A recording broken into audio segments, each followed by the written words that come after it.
प्यारे विद्यार्थियों, आप सभी को मेरा नमस्कार। मैं डॉक्टर नेमीचंद कुमावत, सहायक आचार्य हिंदी विषय, राजकीय महाविद्यालय की आपकी इस बीए पार्ट थर्ड विषय हिंदी साहित्य के प्रथम प्रश्न पत्र की आज की इस ऑनलाइन कक्षा में मैं आप सभी का हार्दिक अभिनंदन और स्वागत करता हूं। प्यारे विद्यार्थियों, आपके इस प्रथम प्रश्न पत्र में एक पाठ्य पुस्तक लगी हुई है जिसका नाम है आधुनिक काव्य संग्रह, जिसके संपादक डॉक्टर हेतु भारद्वाज जी हैं। इस पुस्तक में 11 कवियों की कविताएं संकलित हैं, जो सभी कवि आधुनिक काल से संबंधित हैं। इस पुस्तक के आरंभिक 5 अध्यायों का हम विस्तार से अध्ययन कर चुके हैं। प्रथम कवि के रूप में अयोध्या सिंह उपाध्याय हरिऔध की 3 कविताओं का अध्ययन किया। दूसरे कवि के रूप में मैथिली शरण गुप्त की 2 कविताओं का अध्ययन, और तीसरे कवि के रूप में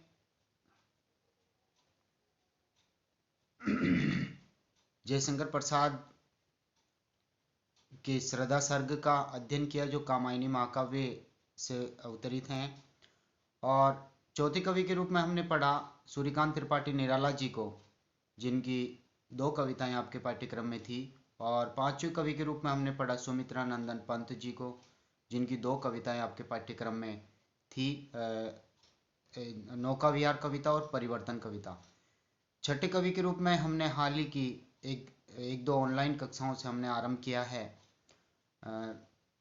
रामधारी सिंह दिनकर जी को, जिन्होंने कुरुक्षेत्र महाकाव्य लिखा और उसका छठा सर्ग जो है आपके पाठ्यक्रम में है। तो पिछली जो हाल ही की जो ऑनलाइन कक्षा हुई थी, जिसमें मैंने यहाँ तक पढ़ा करके उस ऑनलाइन कक्षा को समाप्त किया था, इसी क्रम को जारी रखते हुए हम पुनः आज यहाँ से पुनः आरंभ कर रहे हैं। किंतु है बढ़ता गया मस्तिष्क ही निशेष। दिनकर जी यहाँ पर कह रहे हैं कि आज की इस वैज्ञानिक उन्नति के कारण मनुष्य के ऊपर केवल बुद्धिवाद ही हावी होता गया है।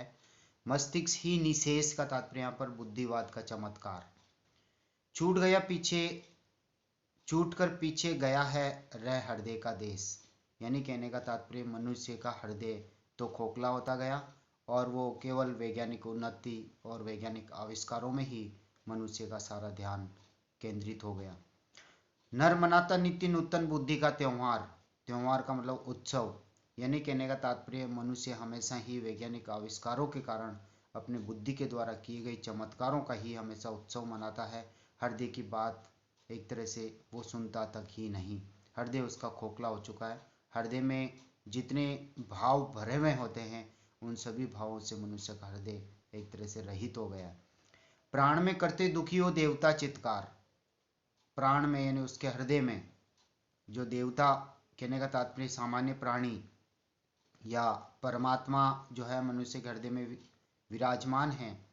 तो प्राण में करते दुखी हो देवता चित्कार, अर्थात कहने का तात्पर्य उसके प्राणों में देवतागण या सज्जन जो भाव है वो एक तरह से चित्कार करने लग गए हैं। उसका हृदय जो है मानव का हृदय एक तरह से दुखी है, जिसमें जो आत्मा निवास कर रहे हैं वो चित्कार रहे हैं कि मनुष्य की ये प्रेम भावना, दया, करुणा, सुख, शांति, ये जो मानवीय मूल्य हैं वो कहाँ चले गए हैं। बुद्धि के चक्कर में इससे कहीं गुमराह हो गए हैं।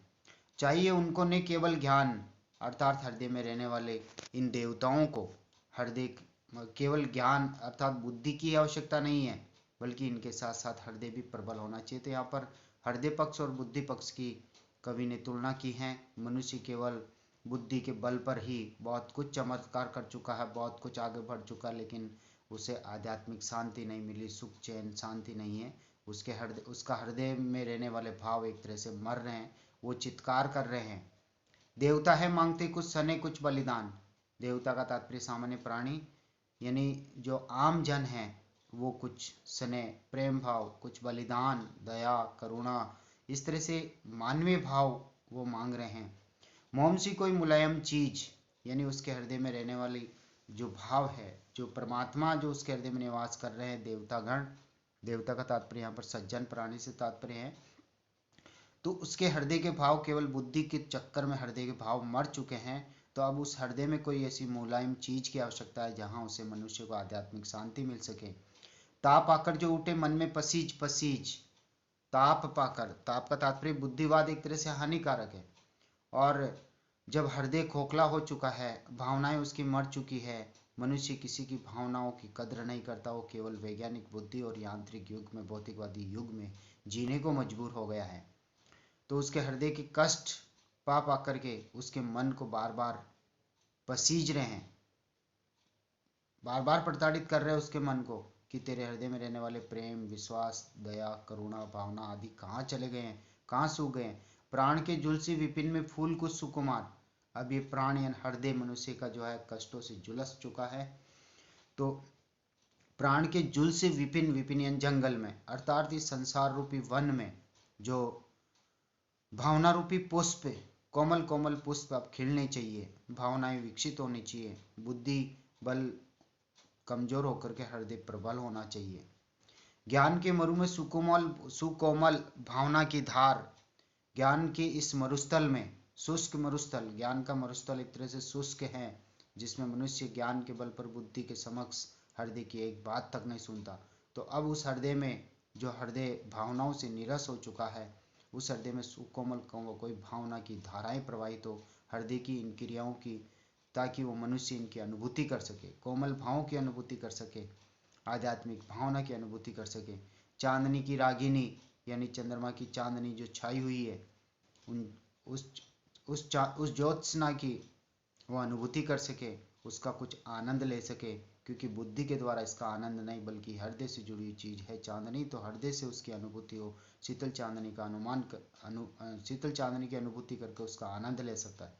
कुछ भोर की मुस्कान और प्रातःकाल उदय होते हुए सूर्य की किरणों, लालिमा युक्त किरणों पर छाई हुई मुस्कान से वो अपने चेहरे पे मुस्कान ला सके, और मुस्कान तभी आ सकती है जब उसके हृदय की भावना प्रबल हो, और एक तरह से वो प्रकृति के इन तत्वों से कुछ प्रेरणा ले, प्राकृतिक तत्वों में अपने आप को सिक्त करें, इनकी अनुभूति अपने हृदय में संजोएं। नींद में भूली हुई बहती नदी का गान, और वो तो हम मनुष्य, आज का जो मनुष्य है वो बुद्धि के चक्कर में केवल बुद्धिवाद में ही उलझा हुआ है। इस कारण स्वाभाविक रूप से प्रकृति में नेचुरल रूप में बहती हुई नदी की कल कल ध्वनि तक वो सुन नहीं पाता है, और यदि उसका हृदय प्रबल होगा तो नदी की कल कल आवाज, जो प्रकृति की जो नेचुरल आज आवाज, जो ध्वनि है, उसको भी वो सुन सकेगा। रंग में घुलता हुआ खिलती कली का राज, और प्रातःकाल सूर्य की किरणों का आभास पा करके जो कलियां हैं, रंग बिरंगी कलियां और रंग बिरंगे फूलों के रूप में वो खिलती है, इसके रहस्य को भी मनुष्य जान सके, क्योंकि जो कोरा बुद्धिवाद मनुष्य के पास है, उसके द्वारा इन प्राकृतिक चीजों की वो अनुभूति नहीं कर सकता जब तक उसके हृदय में भावनाएं नहीं हो। तो कहने का तात्पर्य, इन प्राकृतिक तत्वों से उसे प्रेरणा लेनी चाहिए, और उसका जो हृदय आज खोखला हो चुका है, वह खोखला हृदय इन मानवीय अनुभूतियों से, प्राकृतिक अनुभूतियों से सरस होगा, ताकि उसका जीवन सरस हो पाएगा। पत्तियों पर गूंजती कुछ ओस की आवाज, यानी पेड़ों की पत्तियों पर जो ओस की बूंदें रात्रि में जो जम जाती है, मंद मंद प्रातःकाल हवा चलने से वह बूंदें नीचे गिरती है, तो उसकी टप के आवाज आती है। इस आवाज को भी आज मनुष्य वैज्ञानिक उन्नति, वैज्ञानिक चमत्कार, बुद्धिवाद के चक्कर, भौतिकतावाद के इस चक्कर में, यांत्रिक जीवन के इस चक्कर में मनुष्य प्राकृतिक चीजों को ही भूल चुका है, प्राकृतिक अनुभूतियां वो हृदय में करता तक नहीं। आंसुओं में दर्द की गलती हुई तस्वीर, और कोई करुणा अपूरित कोई मनुष्य है जिसके ऊपर ये बुद्धिवाद हावी होने पर मनुष्य उसके ऊपर भी कोई दया नहीं कर सकता। फूल की रस में बसी भींगी हुई जंजीर, यानी कहने का तात्पर्य,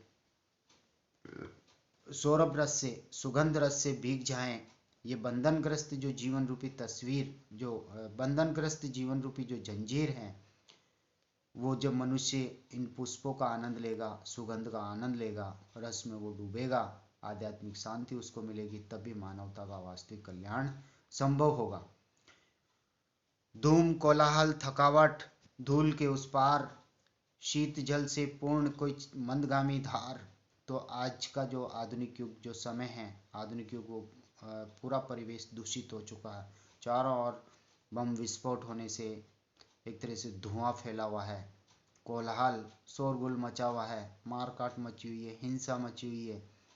मनुष्य हिंसा पर उतारू हो चुका। अपने द्वेष शत्रुता भाव के कारण वो बार बार हथियार उठा लेता है। थकावट धूल के उस पार ही मनुष्य को शांति मिल सकती है। शीत जल से पूर्ण कोई मंदगामी धार, यानी शीतल जल से परिपूर्ण कोई मंद मंद गति से प्रवाहित होती हुई परम शांति देने वाली कोई धारा उस तरफ अर्थात हृदय के अंदर मौजूद होने पर ही उस धारा की अनुभूति मनुष्य कर पाएगा। वृक्ष के नीचे जहाँ मन को मिले विश्राम, यानी इस बुद्धिवाद के परे चल करके मनुष्य जब अपने हृदय की बात की सोचेगा, अपने हृदय को कुछ महत्व देगा, तब जाकर के वह अपनी भावनाओं में पसीज कर किसी जैसे वृक्ष के नीचे बैठ करके जैसे उसको विश्राम और शांति मिल सके, तभी उसे वास्तविक इस यांत्रिक जीवन से उसे शांति मिलेगी। बल्कि इस बुद्धिवाद के चक्कर से मनुष्य आज का जो यांत्रिक जीवन जी रहा है, वो किसी पेड़ के नीचे बैठने तक का बैठ करके कुछ विश्राम करने तक का उसके पास समय नहीं है।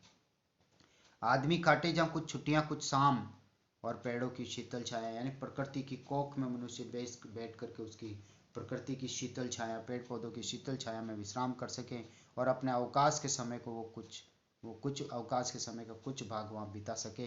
ये तभी संभव होगा जब उसका हृदय पक्ष प्रबल होगा, हृदय की भावनाएं जब प्रबल होगी। कर्म संकुल लोक जीवन से समय कुछ छीन और जीवन भर वो यांत्रिक जीवन जीता आ रहा है। तो इस कर्म करते करते इस संसार में कार्मिक बन करके जो जीवन जीता आ रहा है मनुष्य, तो उसमें से भी वो कुछ समय निकाले, अवकाश निकाले और प्रकृति की कोख में बैठ करके मनुष्य कुछ पल अपने में लीन हो, अर्थात अपने में लीन होने का तात्पर्य वो आत्मलीन होकर के परम शांति प्राप्त करे, तभी उसका जीवन कल्याणकारी हो सकता है। अन्यथा ये बुद्धिवाद जो मनुष्य पर आज हावी हो रखा है, जिसे कई वैज्ञानिक उन्नति और वैज्ञानिक चमत्कार उसने कर लिए हैं, कई यंत्रों को उसने जन्म दे दिया है, तो कहने का तात्पर्य आज मनुष्य अपनी शक्ति के बल पर संसार में सब कुछ करने में सक्षम हो गया है, लेकिन उसका हृदय उतना ही खोखला होता गया है। फूल सा एकांत में उड़ खेलने के हेतु, फूल सा यानी फूल की तरह मनुष्य कोमल बने, उनकी भावनाएं जब कोमल होगी तभी वो एकांत में बैठ करके उर खोलने के हेतु, उर यानी हृदय को वो खोले, हृदय की बात को वो सुने, केवल बुद्धि की बातें वो नहीं करें, क्योंकि बुद्धि ने उसके हृदय को खोखला कर दिया है। तो मनुष्य अपने मन की बात सुने, अपनी आत्मा की आवाज को सुने। शाम को दिन की कमाई तोड़ने हेतु दिन भर मनुष्य परिश्रम करता है और शाम को जो कमाई उसकी की हुई है उसका परिश्रम का जो फल भोगे, अर्थात परिश्रम का सुख प्राप्त करें, और ये तभी संभव है जब उसका हृदय पक्ष प्रबल हो। आज कवि इस पूरे कुरुक्षेत्र वाले इस षष्ठ सर्ग में केवल वैज्ञानिक जो उन्नति हुई है उसको लेकर के मनुष्य को कहा है कि तुम शक्तिशाली हो गए हो, तुम सर्व सक्षम हो, पूरे आकाश वायु अग्नि जल प्रवृत्ति तेरे इशारे पे चल रहे हैं, तूने पूरी सृष्टि को अपने मुट्ठी में बंद कर लिया है, लेकिन उसके साथ साथ तुम्हारा हृदय खोखला हो गया है, और हृदय खोखला होने के कारण तुम्हारे हृदय में जो मानवीय भावनाएं हैं, जो पवित्र मूल्य हैं, वो सब मर चुके हैं। इस कारण तुम द्वेष हिंसा इस तरह की कुछ दुष्प्रवृत्तियों की ओर तुम अग्रसर होते जा रहे हो।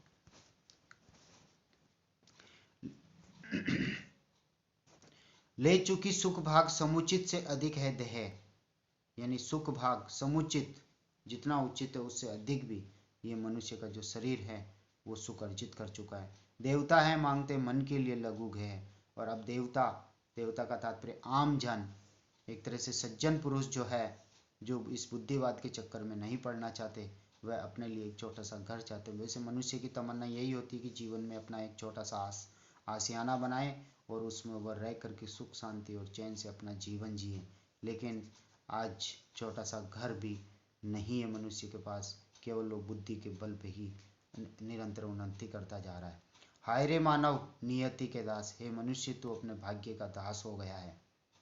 हाय रे मनुपुत्र, अर्थात तुम मनु की संतान हो, अपना आप ही उपहास, और तूने जो अपने आविष्कार किए हैं, जिस बुद्धिवाद के बल पे तू इतना आगे बढ़ गया है, और ये बुद्धिवाद ही, ये तुम्हारा यांत्रिक जीवन ही तेरा उपहास कर रहा है, तेरे ऊपर व्यंग्य कर रहा है कि आज तू कितना आगे बढ़ गया, लेकिन उतना ही तेरा हृदय खोखला होता गया, हृदय के सारे भाव मर गए हैं, करुणा दया इस तरह के जो मूल्य हैं वो सब मर चुके हैं, भाव मर चुके हैं।